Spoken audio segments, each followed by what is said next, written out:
Assalamualaikum warahmatullahi wabarakatuh. Perkenalkan, nama saya Alnadi Safira dengan NPM 2020-455-005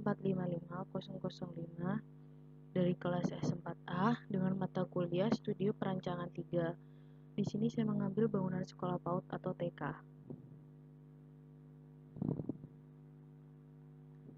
Fungsi bangunan pendidikan adalah mendidik para murid yang bersekolah di sana, dan sekolah dijadikan tempat perlombaan dan olimpiade. Menurut KBBI, pendidikan adalah proses pengubahan sikap dan tata laku seseorang dalam kelompok orang dalam usaha mendewasakan manusia melalui upaya pengajaran dan pelatihan. Detail fungsi bangunan. Pendidik PAUD TK adalah pendidikan anak usia dini yang ditujukan bagi anak sejak lahir hingga usia 6. Alasan pemilihan adalah fungsi bangunan pendidikan sebagai topik perancangan Stupa 3 karena saya selaku mahasiswa arsitektur melihat kurangnya praktik pembelajaran PAUD yang telah menjadi permasalahan di Indonesia pada tahun akhir ini. Karena disebabkan pembelajaran yang lebih cenderung akademis dan lebih menekankan pada pencapaian kemampuan anak yang seperti membaca, menulis, dan berhitung. Pemahaman ini keliru terhadap konsep pembelajaran awal anak pada usia dini yang seharusnya dikembangkan menjadi seluruh, yaitu meliputi fisik, kognitif, bahasa, dan sosial emosional, sehingga topik ini dirasa layak untuk menjadi bahan praktik karena adanya fungsi bangunan pendidikan. Karena itu, pelaksanaan pembelajaran perlu dikembangkan dengan menerapkan konsep belajar melalui bermain. Untuk fungsi bangunan adalah bangunan pendidikan PAUD. Kita di sini mengambil konsep baru, yaitu ruang belajar yang terdiri dari ruang bermain dan ruang alam. Dan terdapat dua fungsi, yaitu ruang belajar dan komplek olahraga. Target lahan adalah secara umum lahan yang ditargetkan untuk desain fungsi bangunan adalah kawasan yang menarik dan indah, saat yang mempunyai aksesibilitas terhadap kendaraan umum dan pribadi, kebutuhan lahan yang cukup luas, lahirnya beberapa aktivitas baru yang turut berkembang. Untuk target pengguna, anak sejak lahir hingga usia 6, orang tua murid, guru, pengajar, PAUD atau TK, pengelola, dan security. Target operasional efektif belajar mengajar pada hari Senin sampai Jumat. Jam operasional jam 8 sampai jam 10. Jam malam menjadi jam malam untuk penjaga sekolah. Terdapat 3 studi kasus preseden. Pertama, Farming Kindergarten di Vietnam. Kedua, The Kensington Learning Space di Thailand. Ketiga, ada Sekolah Bogoraya di Indonesia. Farming Kindergarten, arsiteknya adalah FTN Arsitek, tahun bangun 2013, lokasi Bien Hoa di Vietnam. Untuk deskripsi bangunan, Vietnam secara historis adalah negara agraris yang merupakan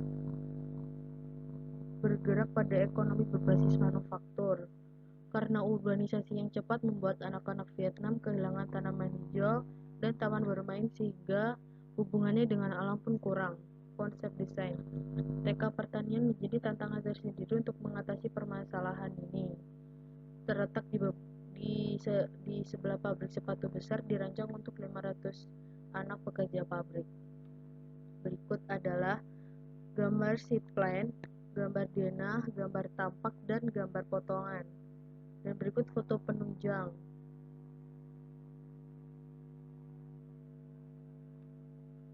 Kedua adalah The Kensington Learning Space yang di Thailand. Untuk arsiteknya adalah Plan Arsitek, dibangun tahun 2020, berlokasi adalah di Krung Thep Mahanakhon, Thailand. Deskripsi bangunan, ruang belajar dirancang untuk 2 fungsi utama, yaitu ruang kelas dan komplek olahraga, dengan berfungsi dimensi ruang, dan desain ini bertujuan menempatkan setiap fungsi duduk di alam dengan cahaya alami dan pemandangan hijau yang masuk melalui jendela. Untuk konsep desain, The Kensington merupakan konsep baru ruang belajar yang terdiri dari ruang belajar dan ruang bermain dan ruang alam. Berikut gambar dari seat plan, denah, dan tampak. Terdapat juga potongan dan foto penunjang. Ketiga adalah Sekolah Bogoraya Indonesia dengan arsitek Indra Tata Adilaras, dibangun tahun 2012, lokasi di Bogor, Indonesia. Deskripsi bangunan adalah Sekolah Bogor Raya, lembaga pendidikan nasional plus swasta yang berbasis di Bogor, terletak di pinggiran kota, cukup jauh dari fasilitas transportasi umum terdekat. Untuk konsep desain, bentuknya mengacu pada kotak berlubang persegi berwarna putih yang populer tanpa menunjukkan skala proporsi dan bangunan. Beberapa lubang dibuat cukup besar untuk membentuk lobi dan ruang terbuka untuk makan dan kegiatan semi outdoor. Berikut gambar plan denah, tampak dan potongan, dan foto penunjang dari Sekolah Bogor Raya Indonesia. Untuk di sini masuk ke kesimpulan studi kasusnya. Untuk farming kindergarten, kelebihannya adalah kapasitas sekolah lebih dari 500 orang, mengambil konsep hijau, sekolah berhubungan dengan alam, taman bermain yang luas, atau berbentuk 3 cincin, fasad hijau sebagai isolasi. Kekurangannya, dibangun di tengah kawasan industri, anggaran pembangunan cukup terbatas, penyelesaian dan peralatan sangat murah bahkan di pasar Vietnam.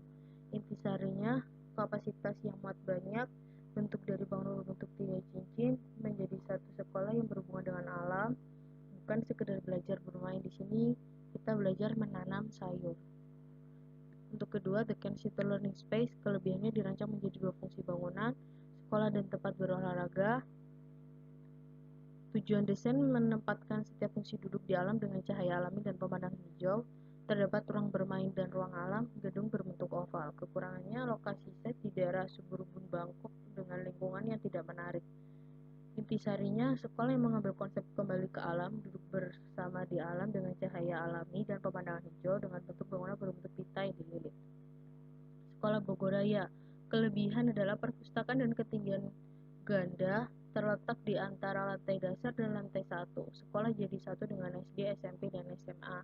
Bentuk mengacu pada kotak berlubang persegi berwarna putih. Untuk kelebihannya, lokasi di pinggir jalan, di pinggiran kota, jauh dari fasilitas transportasi umum, agak terisolasi dalam artian sering diakses oleh kendaraan pribadi. Intisarinya, fasad bangunan yang unik, yaitu bentuk kotak-kotak berlubang persegi tidak berskala. Masuk ke analisa site. Tapak di sini saya mengambil tapak berada di kawasan Podomoro Group yang beralamat di Jalan Raya Tapos, Kecamatan Tapos, Kota Depok, Jawa Barat. Dengan RDRT interaktif Provinsi Jawa Barat dapat dijadikan sarana pendidikan ataupun bangunan pendidikan seperti Universitas Gunadarma. Untuk luas lahannya sekitar 8 untuk luas lahan 8.000 meter persegi, luas dasar 3.600 meter persegi, GSB 4 meter, GSC 2 meter, KDB 45%, KLB 4, KDH 25%, topografi keadaan cenderung rata, dan peruntukannya adalah bangunan pendidikan. Berikut batas-batas teritorial: barat laut, barat daya, timur laut, dan tenggara. Analisa lingkungan sekitar. Terdapat aspek budaya, aspek sosial, aspek lingkungan, dan aspek ekonomi. Budaya adalah aspek budaya, terdapat Gung Sibolo. Untuk aspek sosial, Depok termasuk Provinsi Jawa Barat, tapi bahasa yang digunakan adalah Betawi karena kebanyakan orang Depok adalah migrasi dari Jakarta. Untuk aspek lingkungan, potensi yang dapat mempengaruhi kawasan sehingga perlu ditimbang balikkan adalah lingkungan sekitar. Lokasi set berdekatan dengan masyarakat sehingga mudah masyarakat sekitar keluar masuk site. Aspek ekonomi. Untuk ekonomi masyarakat sekitar memiliki ekonomi menengah ke atas dan menengah ke bawah. Sarana prasarana, terdapat pusat pembelanjaan, market, gerbang tol Cimanggis, Masjid Podomoro, apartemen Podomoro, dan perumahan Podomoro. Analisa potensi tapak. Terdapat akses, kebisingan, keramaian, analisa matahari, pemandangan tapak, dan analisa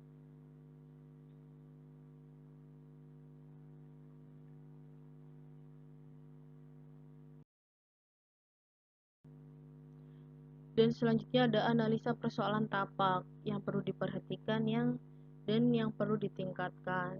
Berikut juga keistimewaan alami dan buatan. Aktivitas pengguna. Di sini pelaku terdapat kepala sekolah, wakil kepala sekolah, guru, siswa, orang tua siswa, pengelola perpustakaan, tata usaha, pengelola UKS, cleaning service, dan security. Untuk kegiatan, aktivitas biasanya datang,